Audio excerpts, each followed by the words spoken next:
बिस्मिल्लाहिर्रहमानिर्रहीम।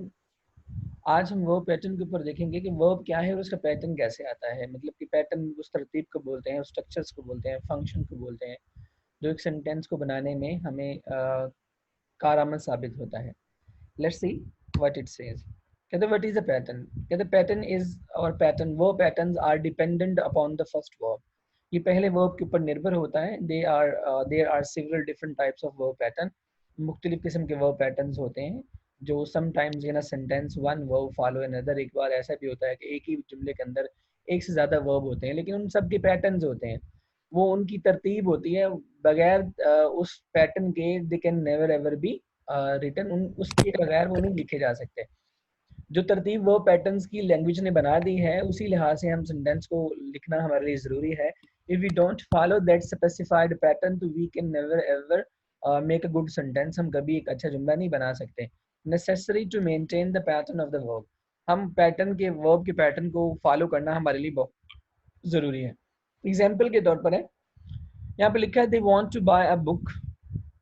ठीक है, यहाँ पर स्टेटमेंट के ऊपर देखें, पहला जो वांट है ये यहाँ पर वर्ब के तौर पर इस्तेमाल हुआ है। ठीक है, दूसरा जो आप कह लें जो बाय है ये भी एक वर्ब के तौर पर इस्तेमाल हुआ है, लेकिन यहाँ पर इन्फिनेटिव है क्योंकि टू बाय यहाँ पर इस्तेमाल हो रहा है, तो ये जो टू बाय है ये यहाँ पर इन्फिनेटिव है।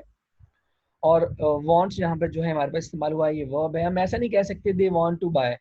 हम they to buy want a book, हम इस तरह इसकी तरतीब चेंज नहीं कर सकते। हमारे पास जो स्टेटमेंट आ रही है they want to buy a book, हम इस सेंटेंस को they to buy want a book हम ऐसे नहीं लिख सकते, क्योंकि इसकी पैटर्न की तरतीब गलत हो जाएगी, सेंस जुमले की जो है वो भी गलत हो जाएगी। तो हमें जो आज का जो लेक्चर है वो देखना है कि वर्ब के पैटर्न किस तरह से हमारे सामने आते हैं। The first verb is want, जैसा कि दे वांट यहाँ पर लिखा हुआ है। The second verb is by, तो यहाँ पर बाय जो लिखा हुआ है। तो यहाँ पर जो वर्ब की पैटर्न की तरतीब है, पहले उसने वर्ब लगाया है, मतलब पहले उसने फाइनेट वर्ब लगाया है, उसके बाद उसने नॉन फाइनेट वर्ब लगाया है। अब फाइनेट वर्ब क्या है, नॉन फाइनेट वर्ब क्या है, ये भी हम आज देखते हैं। ये हमें किस तरह से आगे लेके चलते हैं। वर्ब क्या होता है जी, कहते हैं वर्ब है क्या बजाते खुद। वर्ब बजाते खुद क्या है जी, कहते हैं जी a verb is a one of the main part of a sentence और क्वेश्चन इन इंग्लिश। ये एक बेसिक बेसिक हिस्सा होता है एक जुमले के अंदर। In fact you can't have a sentence और a question without a verb. आप ना ही कोई सवाल बना सकते हैं और ना ही आप कोई स्टेटमेंट बना सकते हैं बगैर वर्ब के। That's how important these actions और पार्ट्स ऑफ स्पीच आर। किस तरह इनकी अहमियत हमारे सामने नजर आती है, चूंकि we are not in a position to make even any single sentence if we do not have a verb. अगर हमारे पास वर्ब नहीं है तो हम एक जुमला भी नहीं बना सकते। Even we don't make a question, हम एक क्वेश्चन भी नहीं कर सकते। तो लिहाजा हमारे लिए जो कंपल्शन है वो वर्ब का होना स्टेटमेंट के लिए ज़रूरी है। और जब वर्ब का स्टेटमेंट के लिए होना ज़रूरी है तो डेफिनेटली वर्ब का भी होना ज़रूरी है। The verb signals an action an occurrence और अ स्टेट ऑफ बीइंग। एक वर्ब जो होता है वो सिग्नल्स करता है एक्शन को, या वो अकरेंस को, या वो स्टेट ऑफ बीइंग को बयान करता है। अब एक्शन क्या होता है, अकरेंस क्या होता है, स्टेट ऑफ बीइंग क्या होता है, और वेदर मेंटल, फिजिकल और मैकेनिकल। एक्शन यहाँ पर मेंटल चल रहा हो, फिजिकल चल रहा हो, किसी भी किस्म का एक्शन चल रहा हो, तो वो एक्शन कंसिडर किया जाएगा, चाहे हम वहां पर उसे एक्सेप्ट करते हैं या नहीं करते। लेकिन बात जो हमारे समझने की है वो ये है कि हमें वर्ब को देखना है कि how can a verb can be defined. तो हम फर्स्ट ऑफ ऑल क्या कहते हैं, वर्ब को टू कैटेगरी में क्लासिफाइड करते हैं। एक फाइनेट वर्ब होते हैं, एक नॉन फाइनेट वर्ब होते हैं। अब what is a finite verb and what is a non finite verb.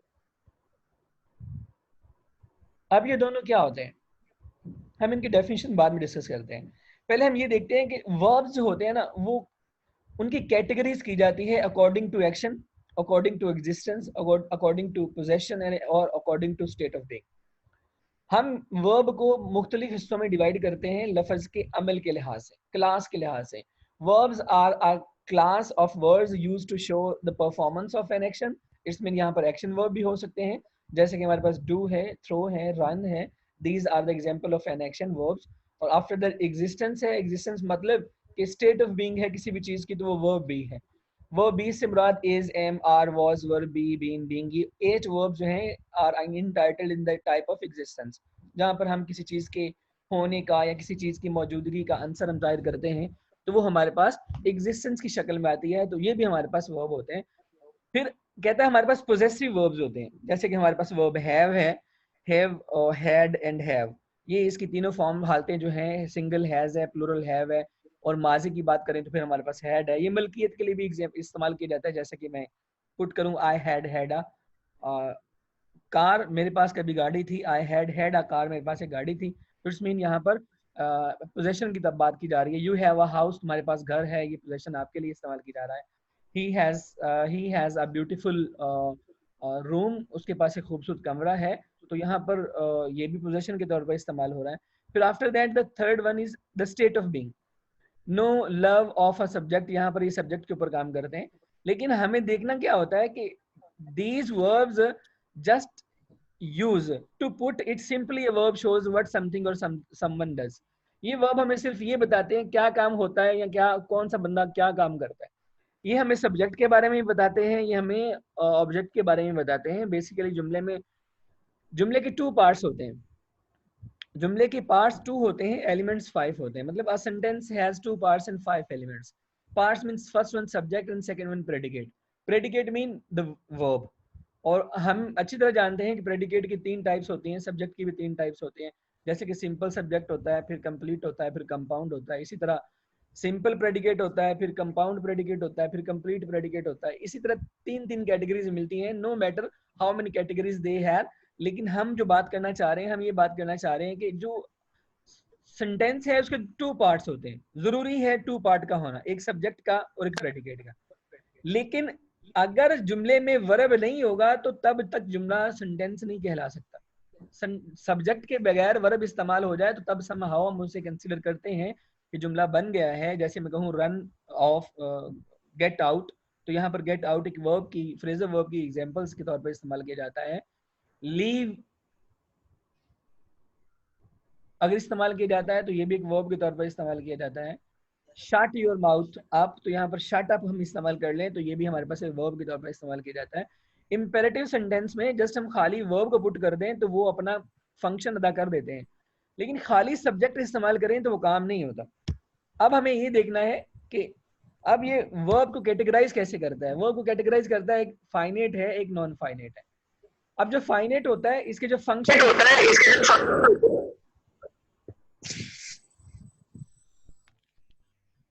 we have two types of verb, first one finite and second one non-finite. What is the function of finite? Finite tense or finite verb always tell us about the tense, voice mean two voice, passive voice and active voice, its subject category and helping verb.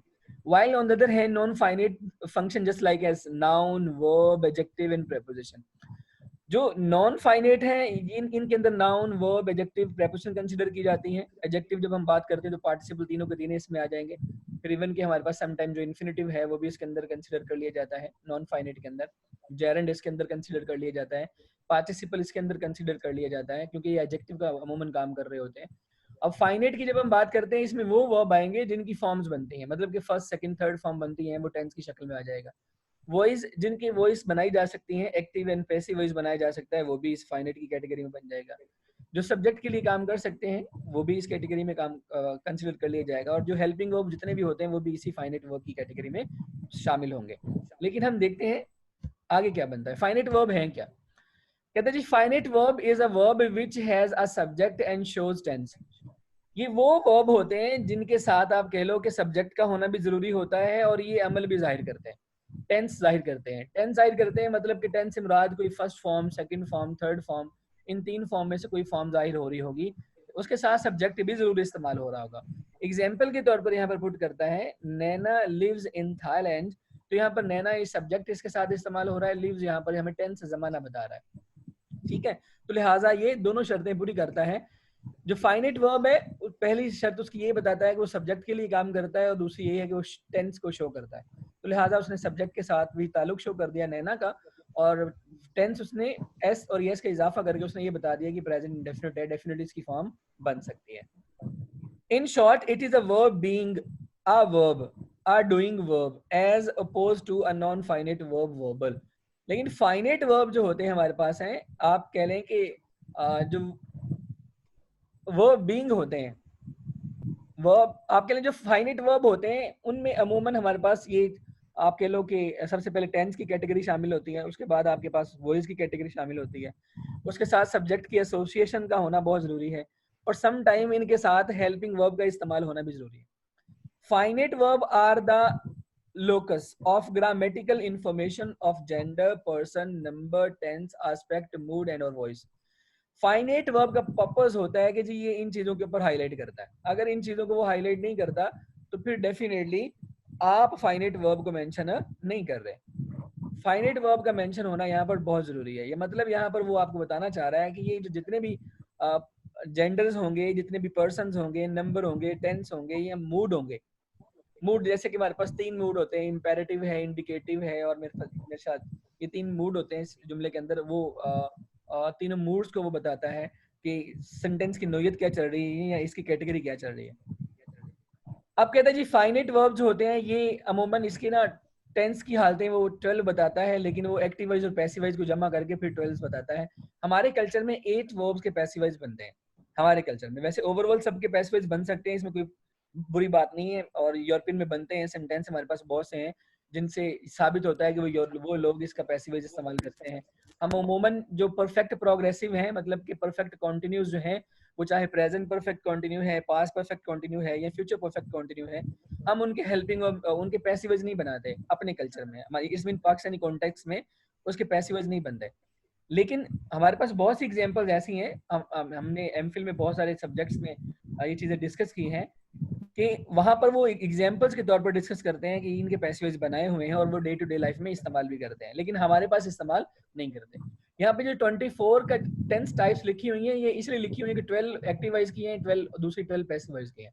लेकिन अगर हम देखते हैं तो passivise क्योंकि हमारे culture में 8 के बनते हैं, तो हम यहाँ पर 8 मेंशन कर सकते हैं। अगर किसी को ज्यादा प्रॉब्लम आ रही है कि जी मैं एक्सेप्ट नहीं करता कि इनके पैसिवाइज नहीं बनते बकेट टेंसेस के, लेकिन हमारे पास बनते हैं।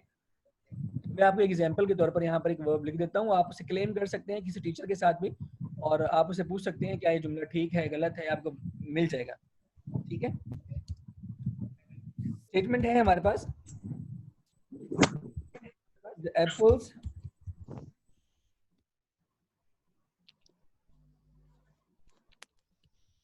will have been being stolen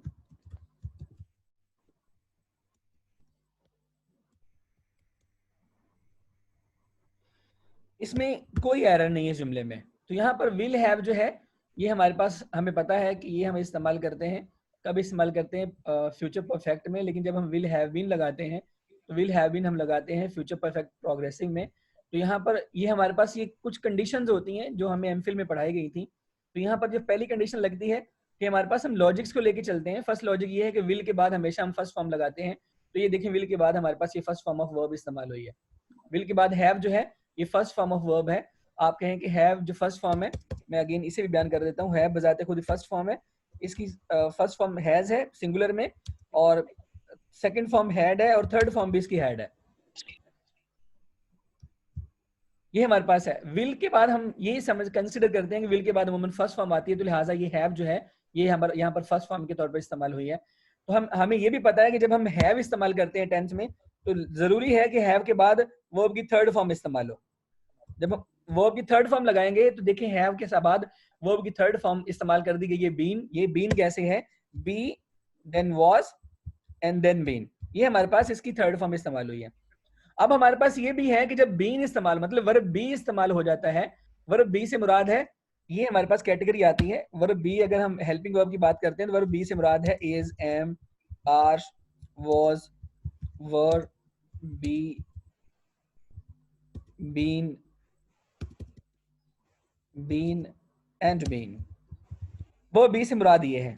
वो कहते हैं अगर वर्ब बी इस्तेमाल होता है तो उसके लिए जरूरी है कि इसके बाद पार्टिसिपल इस्तेमाल हो, मतलब कि इसके बाद जेरेंड इस्तेमाल हो। अब जेरेंड क्या है और पार्टिसिपल क्या है? जेरेंड की बात करता है या पार्टिसिपल की बात करता है तो अमूमन हम जेरेंड कंसीडर कर लेते हैं। तो जेरेंड हमारे पास V1 प्लस ING इस्तेमाल होती है, तो ये हमारे पास जेरेंड होता है। तो अगेन उसने वर्ब की जेरेंड फॉर्म इस्तेमाल कर दी। जब हम जेरेंड को पढ़ते हैं मतलब कि इस्तेमाल कर लिया हमने, जेरेंड का इस्तेमाल कर लिया है। अब नेक्स्ट लॉजिक हमारे पास जो है, अगर जेरेंड इस्तेमाल होगा और जेरेंड के बाद जब भी वर्ब आएगा जरूरी है कि इसके बाद हमेशा वर्ब की थर्ड फॉर्म इस्तेमाल होगी। तो यहाँ पर जेरेंड के बाद वर्ब की थर्ड फॉर्म जो हमारे पास इस्तेमाल हो रही है वो यहाँ पर स्टोलन है। तो इट्स मीन ये 5 ये जो है विल भी हेल्पिंग वर्ब है, हैव भी हेल्पिंग वर्ब है, बीन भी वर्ब है, बीइंग भी वर्ब है, स्टोलन यहाँ पर टेंस को जाहिर कर रहा है। मतलब इनमें से ये सारे के सारे को टेंस को जाहिर नहीं कर रहे, ये 4 के 4 टेंस को जाहिर नहीं कर रहे, लेकिन ये जो स्टोलन है ये हमारे पास फॉर्म को जाहिर करता है, टेंस के स्ट्रक्चर को जाहिर करता है।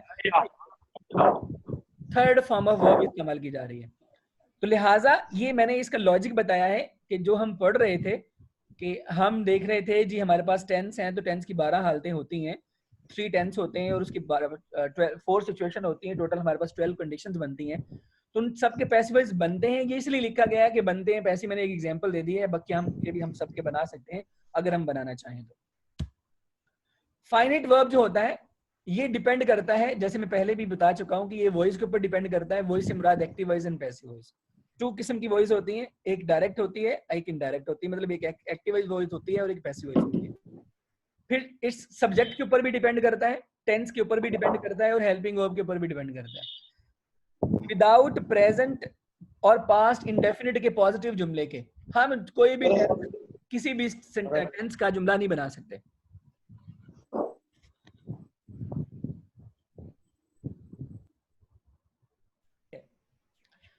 फाइनाइट वर्ब जो है वो डिपेंड करता है 4 थिंग्स के ऊपर। फर्स्ट वन वॉइस है, वॉइस से मुराद एक्टिव एंड पैसिव वॉइस, ठीक है। एक्टिव वॉइस वो वॉइस होती है जहां पर सब्जेक्ट फोकस होता है, पैसिव वॉइस वो वॉइस होती है जहां पर ऑब्जेक्ट फोकस होता है। फिर जरूरी है फाइनाइट वर्ब के लिए कि उस जुमले में सेंटेंस के साथ सब्जेक्ट का होना भी जरूरी है, तो ये सब्जेक्ट भी साथ इंटाइटल करता है।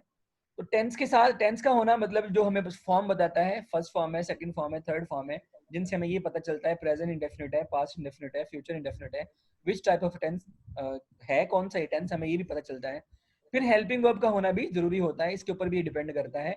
हम जस्ट प्रेजेंट और पास्ट इंडेफिनिट के पॉजिटिव जुमले में हेल्पिंग वर्ब इस्तेमाल नहीं करते, इसके अलावा हमें हेल्पिंग वर्ब की जो जरूरत है वो लाजमी होती है जुमला बनाने के लिए। तो लिहाजा फाइनाइट वर्ब जो होगा इन 4 थिंग्स के ऊपर डिपेंडेंट होगा, ये याद रखिएगा आप लोग। अब लिमिटेड बाय वॉइस, कैसे ये वॉइस के ऊपर लिमिटेड होता है? फॉर एग्जांपल सारा टोल्ड मी हर सीक्रेट, तो यहाँ पर ये जुमला जो है ये एक्टिव वॉइस है, ठीक है। सारा टोल्ड मी हर सीक्रेट, सारा ने मुझे उसका राज बताया, तो यहाँ पर ये जो स्टेटमेंट है ये एक्टिव वॉइस है, क्योंकि यहाँ पर जो फोकस है, फोकस किया जा रहा है, आप कह लो वो सारा है, तो सारा जो सब्जेक्ट फोकस की जुमले स्टेटमेंट है। लेकिन अगर मैं कहूँ I was told about this matter many times, तो यहाँ पर आई वॉज टोल्ड मुझे बताया गया, तो यहाँ पर मुझे बताया गया है, तो ये यहाँ पर पैसिव वॉइस की शक्ल है, पैसिव वॉइस की फॉर्म है। तो अगेन मैं आपको बता रहा हूँ, यहाँ पर जो वॉइस की बात करता है तो ये 2 वॉइस हैं। पहली जो लिमिटेशन जो है वो एक्टिव वॉइस की है, दूसरी जो है पैसिव वॉइस की है। आफ्टर दैट कि ये लिमिटेड होता है सब्जेक्ट के लिए, तो I goes to work by car every day, तो ये सिंगुलर है। तो many people like going abroad, ये प्लूरल है, तो यहाँ पर आई आपकी आवाज कट हो रही है। हाँ अली रिकॉर्डिंग चल रही है यहाँ पर। जी सर, थैंक यू जी, लिमिटेड बाय सब्जेक्ट्स भी होता है कि sometimes we have to consider the singular और प्लूरल ऑफ द सब्जेक्ट्स। हमें ये देखना पड़ता है कि सब्जेक्ट सिंगुलर है कि प्लूरल है, क्योंकि ये वर्ब बताता है। यहाँ पर हमने गोज लगाया है, तो हमने गोज इसलिए लगाया है कि ये सब्जेक्ट सिंगुलर था, तो हमने ये सब्जेक्ट जो है, ये जो वर्ब है ये सब्जेक्ट पर डिपेंडेंट है। अगर हम यहाँ पर गोज नहीं लगाते तो सब्जेक्ट सिंगुलर है, तो ये स्टेटमेंट मतलब कि जुमला गलत हो जाएगा, मतलब वर्ब भी गलत हो जाएगा। तो लिहाजा ये सब्जेक्ट के ऊपर भी डिपेंड करता है, लिमिटेशन इसकी सब्जेक्ट की तरफ भी पाई जाती है। अगर यहाँ पर हम प्लूरल की बात करते हैं प्रेजेंट इंडेफिनिट में, जब प्लूरल की बात करते हैं प्रेजेंट इंडेफिनिट में, तो डेफिनेटली जब प्लूरल की बात करेंगे प्रेजेंट इंडेफिनिट में, तो हम यहाँ पर लाइक के साथ एस नहीं लगा सकते, मैं यहाँ पर एस नहीं ऐड कर सकता, क्योंकि ये गलत हो जाएगी स्टेटमेंट। तो लिहाजा हमें सब्जेक्ट की कैटेगरी को भी डिफाइन करना पड़ता है कि हम इसे सिंगुलर रखेंगे, ये प्लूरल रखेंगे, और ये सब्जेक्ट का ताल्लुक वर्ब के साथ होता है और वर्ब इसके अंडर काम करता है, बाउंड होता है इसके लिए कि हम सब्जेक्ट ठीक नहीं लगाएंगे तो वर्ब गलत कंसीडर कर लिया जाएगा। आफ्टर दैट ये टेंस के ऊपर डिपेंडेंट होता है। टेंस के ऊपर कैसे डिपेंडेंट होता है कि हमें ये कंफर्म होना चाहिए कि हम किस टेंस की बात कर रहे हैं। तो यहाँ पर I am not playing game, तो यहाँ पर I am not playing game ये प्रेजेंट कॉन्टिन्यूस की बात करता है, प्रेजेंट प्रोग्रेसिव की बात करता है। तो ये हम यहाँ पर प्लेइंग का जो वर्ड इस्तेमाल कर रहे हैं, तो ये हमें बताता है कि ये प्रोग्रेसिव है, लेकिन यहाँ पर एम जो है ये हमें ये बताता है कि ये प्रेजेंट प्रोग्रेसिव है। तो अगेन ये डिपेंडेंट लिमिटेड टू टेंस की तरफ भी है। But I am doing your homework, यहाँ पर डूइंग फिर अगेन प्रोग्रेसिव फॉर्म है, अगेन उसने एम के साथ इस्तेमाल किया है, तो ये हमें अगेन हिंट देता है कि ये प्रेजेंट इंडेफिनिट की बात, सॉरी प्रेजेंट प्रोग्रेसिव की बात की जा रही है। नेक्स्ट एग्जांपल में they have just finished their work, तो हैव के साथ थर्ड फॉर्म इस्तेमाल होती है, तो उसने फिनिश प्रेजेंट परफेक्ट का इस्तेमाल कर दिया, वर्ब की थर्ड फॉर्म इस्तेमाल कर दी। तो अगेन यहाँ पर ये हमें ये बताता है कि वर्ब का होना, फिनिश्ड हमने लिखा, तो फिनिश्ड हम तब तक नहीं लिख सकते जब तक हम कोई लॉजिक पीछे नहीं बताते। यहाँ तो हम इसे हेल्पिंग वर्ब बताएंगे, या तो बताएंगे ये पास्ट इंडेफिनिट का जुमला